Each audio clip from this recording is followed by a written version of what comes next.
গত 25 October Italy বিএনপির কাউন্সিলে নির্বাচিত প্রার্থী শাহ মোহাম্মদ তাইফুর রহমান ছোটন ও খন্দকার নাসির উদ্দিন গেল 8 জুলাই রাজধানীর রোমে তর্পিনাতারা সুন্দরবন রেস্টুরেন্টে এক সংবাদ সম্মেলনের আহ্বান করেন।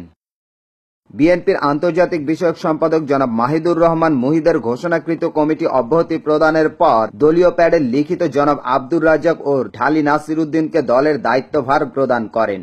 জনাব মাহিদুর রহমানের লিখিত পত্র অনুযায়ী জনাব আব্দুর রাজ্জাক ও ঢালি নাসির উদ্দিন শাহ তাইফুর রহমানের ডাকা সংবাদ সম্মেলনের পূর্বে সুন্দরবন রেস্টুরেন্টের সামনে দলীয় নেতাকর্মীদের নিয়ে সংবাদ সম্মেলনের বিপক্ষে অবস্থান করেন। এ সময় ধূমকেতু টিভির সংবাদকর্মীকে ঢালি নাসির উদ্দিন জানান, আপনাদের সম্মিলিতভাবে থাকার বিষয়টা কিন্তু আমি ক্লিয়ার হতে পারলাম। আমরা সম্মিলিতভাবে থাকার বিষয়টা হলো, আমরা শুনতে পেরেছি দলের ভিতরে ঘাপটি মেরে থাকা কিছু বাকশালী চক্র বিএনপির নাম ব্যবহার করে, দলীয় পেড ব্যবহার করে দলের ভিতর বিশৃঙ্খলা সৃষ্টির চেষ্টা করছে, তাদের প্রতিহত করা হবে। এদিকে মাগরিবের নামাজ শেষে শাহ মোহাম্মদ তাইফুর রহমান ছোটন তার কর্মী বাহিনী নিয়ে সংবাদ সম্মেলনে যোগ দিতে এলে সুন্দরবন রেস্টুরেন্টের ভিতরে উভয় পক্ষের মধ্যে তুমুল বাকবিতণ্ডার সৃষ্টি হয়। আমাদের কোনো আপত্তি ছিল না, আপনার কাছে সবচেয়ে বড় আপত্তি ছিল আপনার দলীয় ফ্যাড আর ব্যবহার করতে পারবেন না, আপনি ব্যবহার করছেন, এটা আর দ্বিতীয় দিন ব্যবহার করতে পারবেন না, এটা হলে আপনার আপনি করতে পারবেন না, আপনি ঠেকাতে না পারলে তাহলে আজকে আপনি সাংবাদিক সম্মেলন করেন। আচ্ছা, এটা হলে আমাদের ইয়ে হলো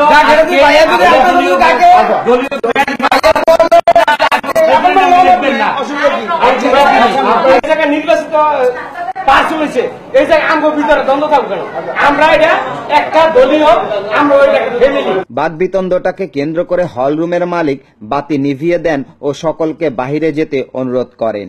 ইতালি বিএনপির দুপক্ষই হলের বাইরে এসে বাকযুদ্ধের এক পর্যায়ে তুমুল সংঘর্ষে জড়িয়ে পড়ে।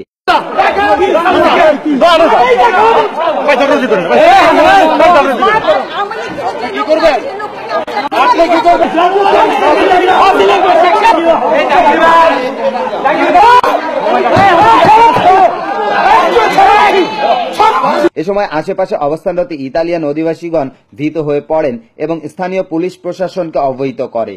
ইতালিয়ান পুলিশ ঘটনাস্থলে আগমনের পূর্ব মুহূর্তে স্থানীয় ইতালিয়ান অধিবাসীগণ বিল্ডিং এর উপর থেকে পানি মেরে পরিস্থিতিকে শান্ত করার ব্যর্থ চেষ্টা করে এবং ইতালিয়ান ভাষায় এই ঘৃণ্য কর্মের নিন্দা জ্ঞাপন করেন।